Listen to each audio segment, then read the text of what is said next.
नमस्कार, मैं निधि रतन और आप देख रहे हैं नेशनल दस्तक। साल का अंतिम दिन है, क्यों ना बीजेपी की करतूतों पे बात की जाए। सबसे पहले उन करतूतों पे बात करते हैं, वो खुले मंच से जो भाषणों में कहते हैं। उसमें से एक आता है महिला का सम्मान। महिला के सम्मान को किस तरीके से भारतीय जनता पार्टी के नेता, अभिनेता, प्रवक्ता रौंद रहे हैं, जब आप सुनेंगे तो आपके रोंगटे खड़े हो जाएंगे। भारतीय जनता पार्टी ने जो नारा दिया था, बेटी बचाओ बेटी पढ़ाओ, नारी शक्ति वंदन, और मुस्लिम महिलाओं की आजादी की बात करने वाली बीजेपी पार्टी लखपति दीदी का भी नारा देती है। सोचिए, जैसे जैसे चुनाव नजदीक आता है वो महिलाओं की सुरक्षा को लेके बहुत ही ज्यादा जागरूक हो जाती है और बड़े बड़े होर्डिंग बैनरों पे महिलाओं का सम्मान दिखाती है। लेकिन जमीनी स्तर पर क्या हो रहा है? महिलाओं को जानवरों की तरह रौंदा जा रहा है, उनका खुलेआम चीरहरण हो रहा है। बनारस से ऐसी ही शर्मसार करने वाली घटना हमारे सामने आ रही है, जहां के सांसद हैं देश के प्रधानमंत्री नरेंद्र मोदी,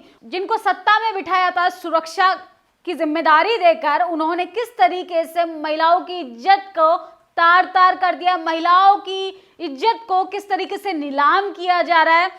बनारस में 3 महीने पहले एक घटना हुई थी कि एक बीएचयू कैंपस में एक बच्ची का रेप हुआ था। रेप होने के बाद उसका एमएमएस बनाया गया, उसको वायरल किया गया और अब वो आरोपी 3 महीने बाद पकड़े गए हैं, उनकी गिरफ्तारी हो गई है। लेकिन सोशल मीडिया पे लोग तमाम तरीके की प्रतिक्रियाएं दे रहे हैं। लेकिन आज की वीडियो में पहला सवाल तो देश के प्रधानमंत्री नरेंद्र मोदी जी से, क्या यही है बेटी बचाओ बेटी पढ़ाओ का नारा देने वाले? ये महिलाओं का सशक्तिकरण नारा था या चेतावनी थी कि बेटियों को बचाया जाए? आप ही के एमपी एमएलए नेताओं से, प्रवक्ताओं से, आप ही की पार्टी में बैठे ठेकेदारों से किस तरीके से महिलाओं के साथ बदसलूकी की जा रही है। लेकिन वो लोग कैसे समझेंगे जिनका ना अपना परिवार है ना बच्चियां हैं। बेटियों का दर्द वही समझ सकता है जिसका परिवार होता है। लेकिन हमने तो बिना परिवार और बिना बाल बच्चे वाले लोगों को सत्ता सौंप दी है, तो उसका तो नुकसान हमें भुगतना पड़ेगा। किस तरीके से आरोपी बिल्किस बानो, याद है बिल्किस बानो का सामूहिक बलात्कार करने वालों को जेल से रिहा करने के साथ साथ उनको मिठाइयां खिलाई जा रही थी, मालाएं पहनाई जा रही थी, और लाल किले के प्राचीर से देश के प्रधानमंत्री नारा दे रहे थे कि महिलाओं का सम्मान करना चाहिए। बहुत अच्छा, यही है महिलाओं का सम्मान कि एक तरफ रेप आरोपियों को आप छोड़िए, रेप करने वालों को माला पहनाइए, रेप करने वालों को आप मिठाइयां खिलाइए, और चुनावी जुमलों को आप लंबे लंबे भाषणों में महिलाओं का सम्मान करते रहिए। मणिपुर, याद है मणिपुर जाने के लिए देश के प्रधानमंत्री के पास समय नहीं है, लेकिन 24 के चुनाव में वो रामलला को भी किस तरीके से इवेंट में तब्दील कर रहे हैं, इसके लिए उनके पास बहुत समय है। महिलाओं की इज्जत को तो किस तरीके से नीलाम कर दिया है कि जानवरों से भी बदतर समझा जा रहा है महिलाओं की इज्जत को। महिला ना छात्राएं सुरक्षित है, ना महिलाएं सुरक्षित है। छोटी छोटी बच्चियों का भी रेप हो रहा है देश में। सोचिए, महिलाएं सुरक्षित नहीं कर पा रहे हैं, ये क्या खाक देश बचाएंगे? लेकिन साल के अंतिम दिन में भी देश में ऐसी भयावह घटना आना ये देश के लिए चिंता का विषय है। अजय पटेल ट्विटर पे लिखते हैं कि इन दरिंदों को देखिए। इन दरिंदों ने बीएचयू कैंपस में एक लड़की को पिस्टल दिखाई, उसके कपड़े उतारे, रेप किया, वीडियो बनाया, इसके बाद फरार हो गए। पुलिस को पकड़ने में फाइनली 60 दिन लग गए, कामयाबी मिली। 3 आरोपी कुणाल पांडे, अभिषेक चौहान और सक्षम पटेल को गिरफ्तार किया गया।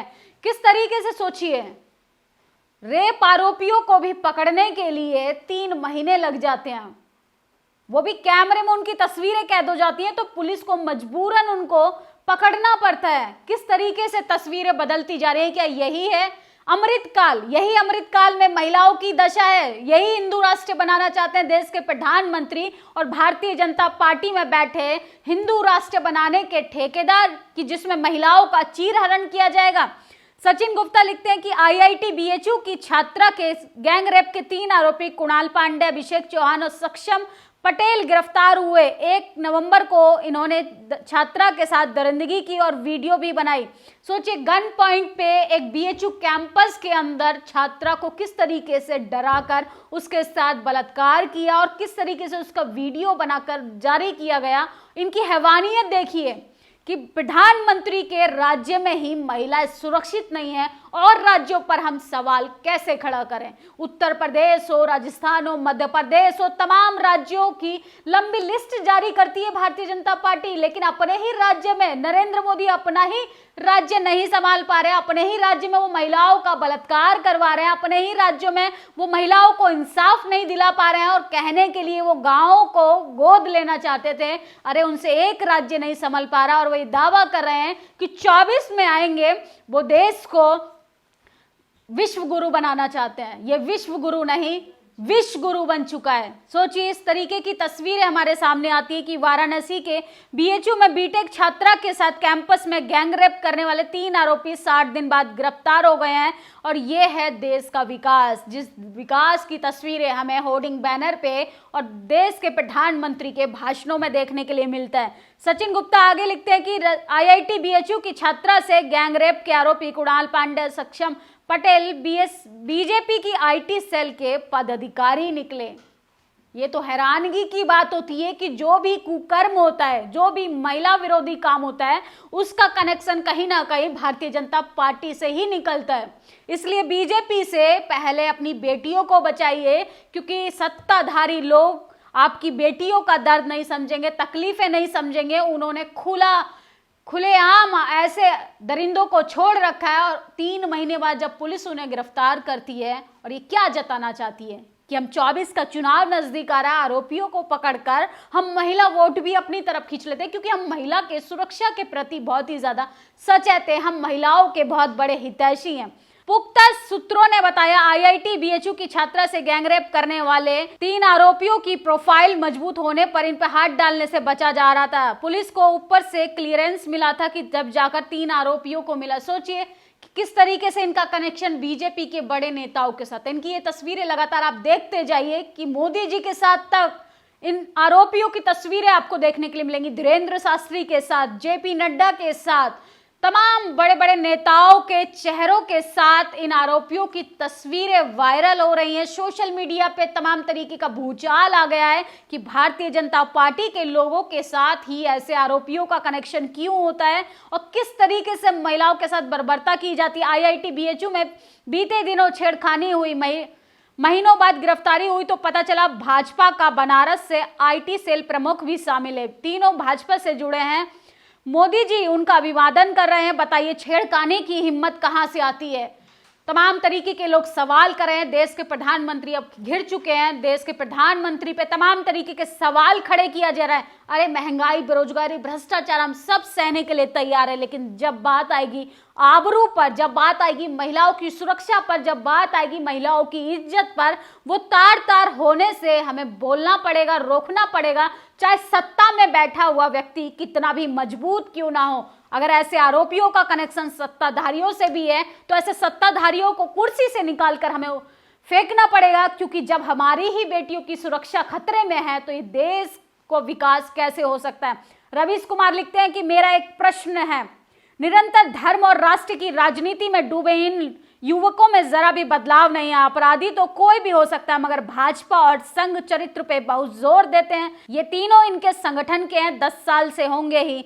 क्या इन तीनों का चरित्र यही बन सका? वे कथित रूप से बंदूक की नोक पर बलात्कार कर रहे थे। 3 आरोपियों की तस्वीर प्रधानमंत्री मोदी, मुख्यमंत्री योगी और बीजेपी अध्यक्ष नड्डा के साथ है। इसमें से आईटी सेल का प्रमुख है। तीनों के व्यवहार का मनोवैज्ञानिक अध्ययन करना चाहिए। इनके घरों पर बुलडोजर चलाने के आंदोलन का नेतृत्व कौन करेगा? स्मृति ईरानी जी। मोदी जी के साथ जघन्य अपराध में पकड़े गए युवकों की तस्वीरें सारे चैनलों पर इस तस्वीर के साथ कवरेज हो रहा है ना। अब क्या बोलेंगी स्मृति ईरानी? सदन के अंदर फ्लाइंग किस को वो अशुभ बताती हैं और वो रेप जैसी गंभीर मुद्दों पर शांत रहती हैं। उनको हथनी के मरने पर दुख होता है, वो ट्वीट कर कर अपना दुख प्रकट भी करती हैं, लेकिन देश की महिलाओं के लिए उनका एक शब्द नहीं, ना मुंह से निकलता, ना इन हाथों से टाइप होता सोशल मीडिया पे, और कहने के लिए वो देश की बाल विकास मंत्रालय संभाल रही हैं। ऐसी महिलाओं को हमने सत्ता में बिठाया हुआ है, जिनके अंदर कोई इमोशंस नहीं है, दर्द नहीं है, तकलीफ समझने की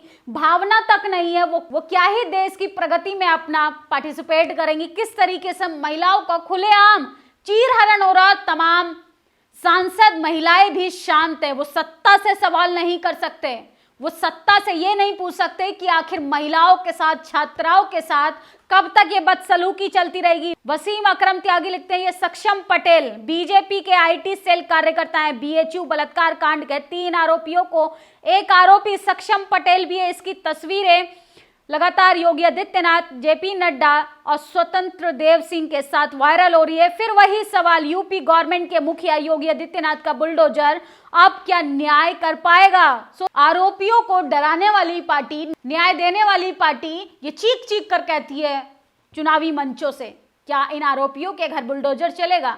क्या टीवी अखबार अब इन आरोपियों के घर बुलडोजर चलाने की खबरें चलाएगा? नहीं चलाएगा, क्योंकि अब इनका कनेक्शन भारतीय जनता पार्टी से है। जो सरकार से सवाल पूछेगा उन पत्रकारों की भी शामत आएगी। जो विपक्षी नेता सत्ताधारियों से सवाल पूछेगा उनको तो पहले ही सदन से निकाल के फेंक दिया जा रहा है। अब मोदी जी को भी डर लगने लगा है कि मेरे से कोई सवाल ना पूछा जाए, क्योंकि मैं सवालों का जवाब नहीं दे पाता हूं। लेकिन ये इन खबरों को कैसे छुपाएंगे? इन खबरों को कैसे छुपाएंगे? सोशल मीडिया से मोदी जी कब बच पाएंगे? अपने ही राज्य में देखिए, जहां से आप सांसद बनकर सदन के अंदर पहुंचे, अपने ही राज्य में किस तरीके की चीजें हो रही हैं, वहां पर आप महिलाओं की सुरक्षा करने में भी आप असफल हो चुके हैं। जैकी यादव लिखते हैं कि हिंदू धर्म में स्त्री को देवी का दर्जा दिया गया। हमें हिंदू धर्म सिखाता है कि हर स्त्री का सम्मान किया जाना चाहिए। आप हिंदू होकर किसी स्त्री की रक्षा के लिए खड़े हो रहे हो तो आप पूजा पाठ ना करके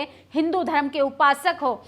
कुछ भेड़िए पूजा पाठ का दिखावा करते हैं और स्त्री को गंदी नजर से देखते हैं। ये है कुणाल पांडे, जिसने अपने 2 दोस्तों के साथ आईआईटी बीएचयू की एक लड़की को पिस्टल के दम पे धमकाकर गैंगरेप किया। इसका इंस्टाग्राम प्रोफाइल देखने पर पता चलता है कि ये बेहद धार्मिक और बीजेपी का सदस्य है। जो जितना बड़ा धर्म का चोला पहनकर आपको दिखाई देगा वो उतना ही ज्यादा क्रूर मानसिकता का व्यक्ति होगा। धीरेन्द्र शास्त्री याद है, अपने आप को सो कॉल्ड सनातनी कहने वाला बाबा खुले मंचों से जो बाबा कहता है कि महिलाएं जो है वो खाली प्लॉट होती हैं। अब ऐसे हमें बंजर जमीन वाली सोच के व्यक्ति से पूछना पड़ेगा कि महिलाएं खाली प्लॉट होती हैं कि क्या होती हैं? महिलाओं को सर्टिफिकेट देने वाले, महिलाओं को इस तरीके की अभद्र टिप्पणी करने वाले सनातन धर्म के हितैषी बने हुए हैं। आगे लोग लिख रहे हैं कि मोदी योगी के साथ बीएचयू गैंगरेप का आरोपी कुणाल पांडे बताया जा रहा है। Kunal Pandey BJP IT cell का सदस्य और भाजपा का कार्यकर्ता। सारे बलात्कारियों के तार भाजपा से ही क्यों जुड़े होते हैं? तमाम लोग सोशल मीडिया पे पूछ रहे हैं कि भारतीय जनता पार्टी से ही ऐसे महिला विरोधी लोगों का और रेप आरोपियों का क्यों कनेक्शन होता है? इमरान प्रतापगढ़ी लिखते हैं कि एक तरफ प्रधानमंत्री और उनके साथ बीएचयू की छात्रा से गैंगरेप का आरोपी कुणाल पांडे। बेटी बचाओ नारे से असली तस्वीरें आप देखिए। बेटी बचाओ असल में नारा नहीं था, चेतावनी थी। वो आप इन तस्वीरों से, इन खबरों से आप अंदाजा लगा सकते हैं कि महिलाओं की क्या स्थिति कर दी है भारतीय जनता पार्टी ने। इस अमृत काल में महिलाओं का खुलेआम चीरहरण हो रहा है। इन तस्वीरों को देखिए, ये तीनों आरोपी हैं, कुणाल पांडे, सक्षम पटेल, आनंद उर्फ अभिषेक चौहान। इन्होंने किस तरीके से महिला के साथ एक दरिंदगी को अंजाम दिया, किस तरीके से एक छात्रा के साथ बदसलूकी की गई, और सत्ताधारियों का मन नहीं पिघल रहा है। और 3 महीने लग गए, 90 दिन लग गए इन आरोपियों को पकड़ने के लिए। 2 महीने पहले बीएचयू के कैंपस में एक छात्रा का गैंगरेप हुआ था। इस मामले में पहले दबाने की कोशिश की गई, जब दबाव बना तो जैसे तैसे यूपी पुलिस ने एफआईआर लिखी। अब 60 दिन बाद इस घटना में शामिल 3 लोग पकड़े गए हैं। ये सभी बीजेपी के पद अधिकारी हैं। गिरफ्तारी में देरी शायद इन्हीं वजह से हुई होगी। ये सभी बीजेपी के वरिष्ठ नेताओं के करीबी हैं। बीजेपी में इतनी अच्छी पकड़ है कि पीएम मोदी सीधा मिलते हैं। बीजेपी आईटी सेल भी अच्छी पोजीशन पे है। यही है बीजेपी का चाल, चरित्र और चेहरा, जो महिला विरोधी लोगों से हाथ में हाथ मिलाकर कैसे इस देश को विकास की ओर लेके जा रहा है। पवन खेड़ा लिखते हैं कि पुलिस को साठगांठ लगे भाजपा के इन 3 बलात्कारी नेताओं को गिरफ्तार करने में। किसका दबाव था? क्या मीडिया सवाल पूछेगा? क्या इस पर डिबेट होंगी? मीडिया पर भी सवाल किए जा रहे हैं कि देश की जितनी बर्बादी टीवी अखबार ने की है, शायद ही उतनी भारतीय जनता पार्टी ने की है। भारतीय जनता पार्टी लगातार देश की महिलाओं को किस तरीके से रौंद रही है, उनकी आबरू का मजाक बना रही है, उनकी इज्जत को नीलाम कर रही है और कैसे आरोपियों को बचाने का लगातार सत्ताधारी लोग कोशिश करते हैं। प्रतीक पटेल लिखते हैं, IIT BHU की छात्रा से सामूहिक दुष्कर्म करने वाले कुणाल पांडे, सक्षम पटेल भारतीय जनता पार्टी के पदाधिकारी निकले। क्या यही कारण है कि इनको अभी तक बचाया जा रहा था? अर्चना पटेल लिखती है, बेटी बचाओ बेटी पढ़ाओ ये स्लोगन नहीं था, ये चेतावनी थी देश की महिलाओं के लिए। सोचिए किस तरीके से प्रधानमंत्री के राज्य में महिलाएं सुरक्षित नहीं, वो भी BHU कैंपस में, जिसको धर्म की नगरी कहा जाता है। उस धर्म की नगरी में किस तरीके से महिलाओं के साथ बदसलूकी की जाती है। शायद इस साल के अंत तक मोदी जी अपने वादे भूल गए हों, लेकिन जनता की आंखों में जो धूल झोंक कर सत्ता में आए थे, शायद जनता नहीं भूल पा रही है। मणिपुर की घटना से ये साबित कर दिया सत्ता में बैठे लोग महिला विरोधी हैं। योगी आदित्यनाथ क्या इन आरोपियों के घर बुलडोजर चलवाएंगे? JP नड्डा जो सदन में बैठकर लफंगों की तरह शोर शराबा करते हैं, क्या वो सत्ताधारियों से, मोदी जी से सवाल कर पाएंगे कि अपने ही राज्य में देखिए कि क्या हो रहा है, महिलाओं के साथ बदसलूकी कराई जा रही है। जो सत्ताधारी लोग हैं वो ऐसे आरोपियों को बचाने की लगातार कोशिश करते रहते हैं। बिल्किस बानो के रेप आरोपियों को ये कहकर जेल से रिहा कर दिया जाता है कि वो ब्राह्मण समाज से आते हैं और उनके कर्म जो हैं वो अच्छे हैं, उन्होंने जो गलतियां की अब उनको गलती का एहसास है, इसलिए उनको रिहा किया जा रहा है। उस महिला पे क्या गुजरी होगी जिसका सामूहिक बलात्कार किया गया? उस महिला के बारे में सोचिए। और तमाम महिला सांसदों से भी मेरा सवाल है कि आपके अंदर अगर जरा सा भी जमीर बचा है तो आप लोग इन सब मुद्दों पे बोलिए, क्योंकि आपको महिलाओं की सुरक्षा के लिए भी सदन के अंदर भेजा गया था। इस देश की विकास के लिए सदन के अंदर बिठाया गया था। जब आप महिला अधिकारों को ही सुरक्षित नहीं कर पा रही हैं, जब आप मोदी सरकार से सवाल नहीं कर पा रही हैं, जिसको फ्लाइंग किस पे दर्द होने लगता है, उनको ऐसी अमानवीय घटनाओं पर बिल्कुल भी दर्द नहीं होता। अफसोस होता है कि मैं इस देश की एक महिला पत्रकार हूँ। उन तमाम पत्रकारों पर भी अफसोस होता है जो तमाम दिन रात बैठ के धार्मिक मुद्दों पे तो मुर्गे लड़ाते हैं, लेकिन वो असल मुद्दों पर बात नहीं करते। रेप जैसी घटना इस ना टीवी की नज़रों में खबरें हैं ना अखबार की नज़रों में, लेकिन देश से सोशल मीडिया लगातार सवाल कर रहा है, देश की जनता सवाल कर रही है। चाहे सत्ता में बैठे लोग कितने भी मजबूत हों या आरोपी कितने भी नज़दीकी सदस्य रहें सत्ताधारियों के, उनको सज़ा ज़रूर मिलनी चाहिए और ऐसे दरिंद्रों के साथ, ऐसे आरोपियों के घर बुलडोजर ज़रूर चलना चाहिए कि जब तक महिला विरोधियों के साथ कठोर से कठोर कार्रवाई नहीं होगी, न जाने कितनी महिलाएं, कितनी बच्चियों के साथ इस तरीके की बदसलूकी होती रहेगी। इस वीडियो पर आपकी क्या प्रतिक्रिया कमेंट बॉक्स में ज़रूर बताएं और आप किस राज्य से ये वीडियो देख रहे हैं, उस राज्य में महिलाओं की स्थिति क्या है ये भी बताइएगा। शुक्रिया। नेशनल दस्तक की आपसे गुजारिश है कि अगर इसको बचाना चाहते हैं तो नेशनल दस्तक को सब्सक्राइब करने के लिए रेड कलर के सब्सक्राइब बटन को दबाएं, फिर बेल आइकन की घंटी दबाएं। नेशनल दस्तक को बचाने के लिए बहुत जरूरी है कि हर खबर को शेयर करें, लाइक करें, कमेंट जरूर करें।